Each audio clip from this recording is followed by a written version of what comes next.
episódio número 4, o último dessa nossa série da origem das espécies da composição florestal, né, do primeiro bloco. Agora com elas, né, as angiospermas. Olhando o clado de evolução, saímos das briófitas, falamos das pteridófitas, das gimnospermas e chegamos agora no último grande passo de evolução, o advento do flores e frutos. As angiospermas, pessoais, ou plantas com flores e frutos, são a maior parte das plantas atualmente viventes no nosso planeta, com cerca de 300 mil espécies. Elas são as árvores, arbustos, gramas, cactos, palmeiras ou plantas insetívoras. Elas estão presentes, pessoal, nas florestas, nos jardins e nas plantações, além de serem as frutas e verduras que consumimos. Em qualquer lugar em que estejamos, as plantas com flores certamente estarão lá. Um pouco da história da evolução. Os primeiros fósseis atribuídos às angiospermas são grãos de pólen com cerca de 135 milhões de anos atrás. E o primeiro fóssil com todas as partes identificáveis, ou seja, folhas, ramos e flores, é estimado em cerca de 125 milhões de anos atrás, no Cretáceo inferior. Apesar disso, estudos mais recentes utilizando datação molecular de filogenias estimam o surgimento das angiospermas para períodos anteriores ao período Jurássico, ou seja, cerca de 145 milhões de anos atrás. Sobre sua diversidade e hábitos. As angiospermas são o grupo de plantas terrestres com maior riqueza atual, contendo cerca de 300 mil espécies, ou seja, cerca de 90% de todas as embriófitas existentes no planeta. Entretanto, essa diversidade ainda não é completamente conhecida, com cerca de 2 mil novas espécies descritas todos os anos, levando as predições de até 450 mil espécies no total. Essa enorme diversidade, pessoal, não é homogeneamente distribuída no planeta, sendo muito mais concentrada nas zonas tropicais, principalmente na região do Neotrópico, que compreende o sul da Flórida nos Estados Unidos, da América, a América Central e a América do Sul. Só no Brasil ocorrem 35.500 espécies, sendo o país mais biodiverso do mundo para plantas, pessoal. Além disso, no Brasil conta com cerca de 18.800 espécies que são endêmicas, só do grupo das angiospermas, ou seja, exclusivas do país, que representa cerca de 55% do endemismo da região neotropical. Olha a importância do nosso país em abundância e biodiversidade para a nossa flora, pessoal, para a nossa flora. Falando um pouco da anatomia, então, pessoal, saímos das gimnospermas, que teve o advento das sementes, né, desprovida de frutos e flores. E agora, o próximo passo na evolução é o fruto e as flores. Então, está aqui representado frutos e flores. Sendo assim, seguindo a ordem aqui, a anatomia geral do lenho dessas espécies, da gimnosperma para a angiosperma, se diferencia apenas na substituição do traqueídeo por elementos de vaso, ou vasos condutores de seiva. Ou seja, aqui está um desenho esquemático do que seria um elemento de vaso, né? Um vaso condutor de seiva, né? Está vendo que ele tem muito mais pontuações, muito mais poros para fluxo de seiva. É também constituído por proteínas, por tubo crivado, por endoplasmáticos, por retículos endoplasmáticos, células e núcleos, vacúolos. Então, uma estrutura muito mais especializada, muito mais evoluída no termo de funções e atribuições para que esse fluxo de seiva, esse transporte seja mais efetivo. Aqui temos, então, uma imagem microscópica, né? Podendo diferenciar uma fibra, um parênquima e um elemento de vaso. Aqui também temos uma imagem melhor do que um vaso, está vendo que tem uma estrutura bem rígida e um tubo bem, se olharmos na vertical, vemos que ele segue nesse caminho aqui, desde a sua raiz até as folhas, sendo que através desses vasos condutores de seiva ou elementos de vaso, se transfere os sais minerais e a água através da raiz, pelo xilema, levando seiva bruta para as folhas, onde executa a fotossíntese e devolve, retornando passando por toda a anatomia, por todas as partes do componente arbóreo, através do floema, que seria a seiva elaborada, pós-fotossíntese. Então, aqui vemos uma imagem também, diferenciando um pouco do que a gente pode ver de fibra, do que é vaso. Essas pontuações aqui são vasos, né? E as fibras, num olhar mais transversal aqui, né? Sendo aqui também outra imagem, né? Comparando a uma madeira, né? Um olhar transversal, uma imagem transversal de uma angiosperma e uma imagem transversal de uma gimnosperma, né? Falando que na gimnosperma não tem poros e na angiospermas tem essa presença desses poros. Aqui, então, pessoal, vemos a diferenciação da anatomia, né, a diversificação, né, da anatomia do grande passo e também o surgimento de frutos e e flores, né, de flores e frutos. E dos frutos, pessoal, saem as sementes. Falando um pouco das flores, pessoal, primeiramente, o que acontece? Advento dessa flor. As flores são partes que surgem para que comecem a abranger uma maior diversidade de polinizadores, uma especialização na síndrome de dispersão, e selecionar melhor os seus dispersores, os seus polinizadores, né, pessoal? Então, aqui tem uma estrutura básica de uma flor, né? Sendo composta pelo pedicelo, receptáculo, as sépalas e pétalas. E aqui nesse estigma mais estilete, pessoal, que compõe um órgão analogamente feminino, né? Que o composto do estigma, estilete e o ovário, que no ovário contém um óvulo, toda essa estrutura se chama de gineceu, pesticídio do gineceu, que é a parte análoga à parte feminina da planta, né?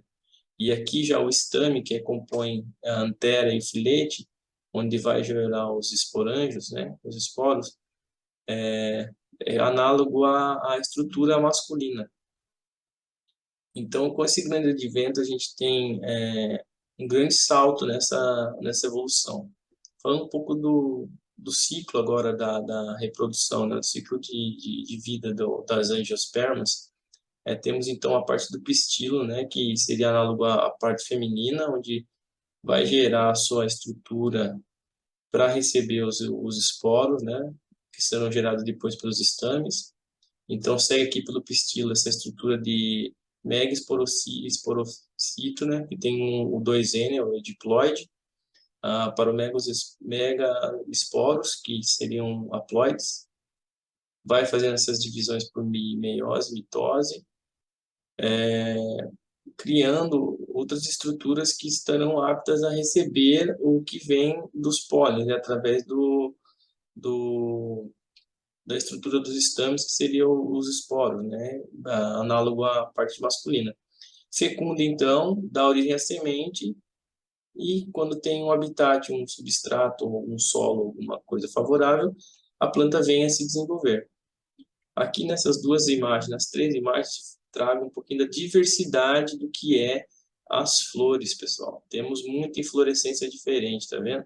Aqui temos até nessa figura H um morcego responsável por através de um recurso que seria o néctar ou alguma coisa que tenha dentro, que através do olfato, do cheiro, da cor, do formato da planta, seleciona o seu polinizador. No caso aqui é o morcego polinizador. Ele está indo buscar uma recompensa e, ao inserir a sua cabeça dentro da flor, ele se enche de pólen, de esporos, né, que seria a parte masculina. Aí ele sai dessa flor e vai para outra. Assim, ele é o responsável pela fecundação.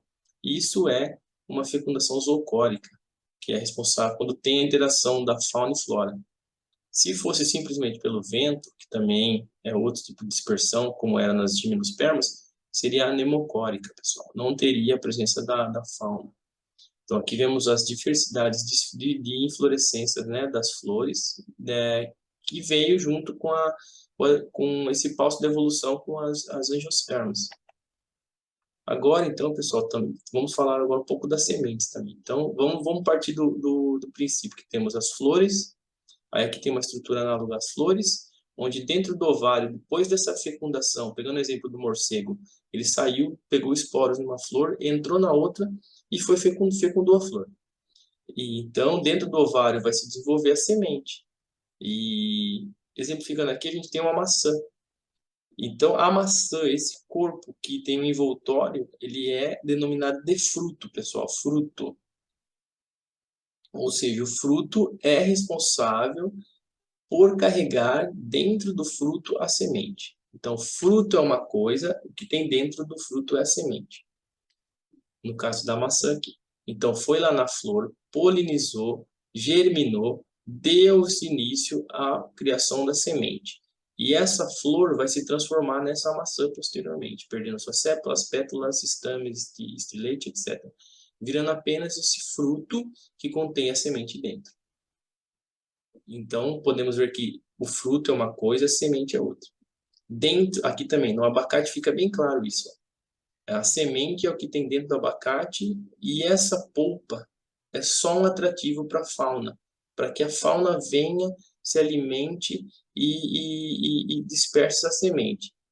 Ou também pode ser, muitas vezes, na parte que seja uma reserva energética para alguns tipos de semente que precisam, né? Que demoram mais para germinar, por exemplo. Então, temos a semente, o endocarpo, que seria perto da semente, dentro da semente, mesocarpo, que seria entre o epicarpo e o endocarpo, e isso é o que a gente come no abacate. Então, a gente come o fruto, pessoal, do abacate, analogamente, né?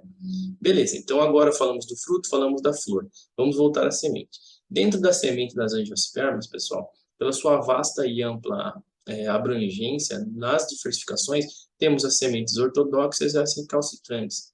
Mas o que determina a diferença entre elas?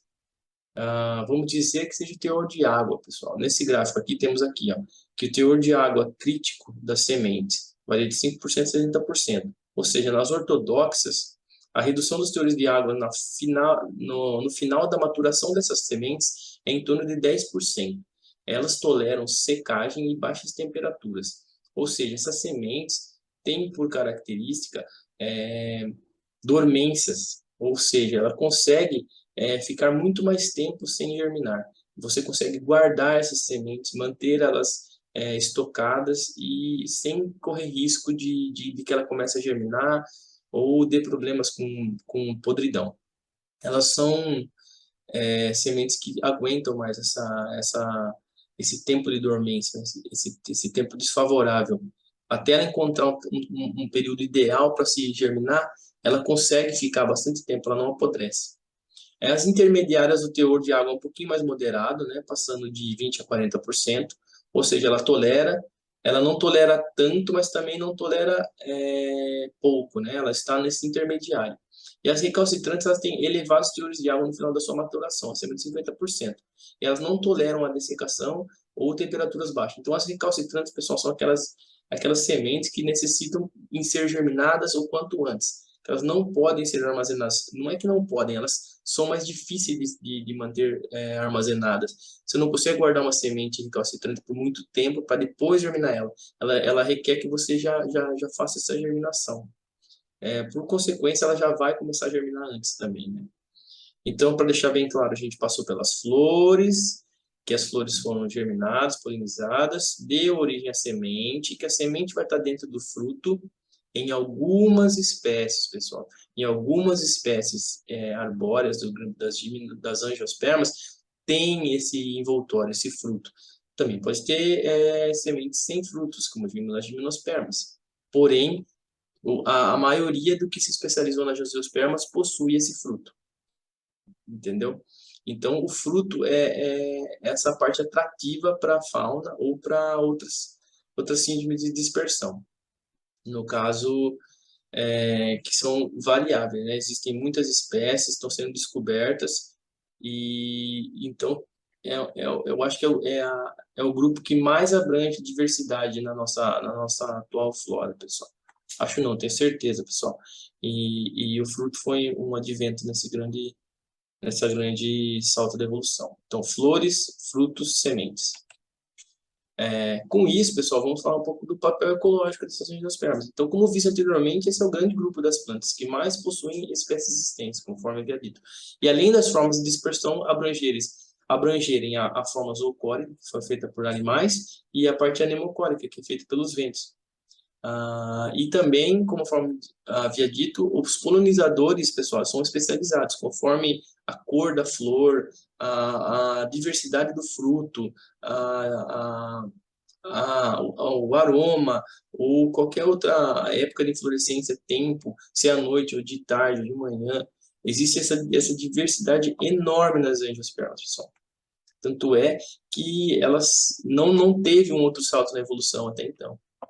Então, assim, temos ainda aqui as sementes e frutos que são especializados para atrair um determinado dispersor. Isso torna o papel ecológico primordial para o desenvolvimento da estrutura florestal e pela toda a diversidade e ecologia que traz consigo isso, né?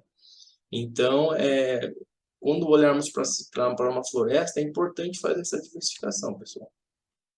Sendo assim, a gente fecha esse primeiro bloco, falando um pouco da estrutura, né, da evolução do reino Plantae, que traz as briófitas, pteridófitas, gimnospermas e as angiospermas. Espero que tenham gostado. Dá para fazer, os vídeos ficam longos, por causa que não dá para passar esse tipo de conteúdo em pouco tempo. Também poderia ser feito somente um vídeo para falar da diferença das sementes recalcitrantes e ortodoxas e as suas formas de quebrar suas dormências. Provavelmente vai ter um vídeo só para isso, mas isso é um conteúdo para uma outra hora. Então eu agradeço e pretendo fazer uma aula prática mostrando como é que funciona, ajudar vocês a olhar dentro de uma floresta esses 4 grandes grupos de plantas. Tá bom? Muito obrigado, pessoal. Até a próxima.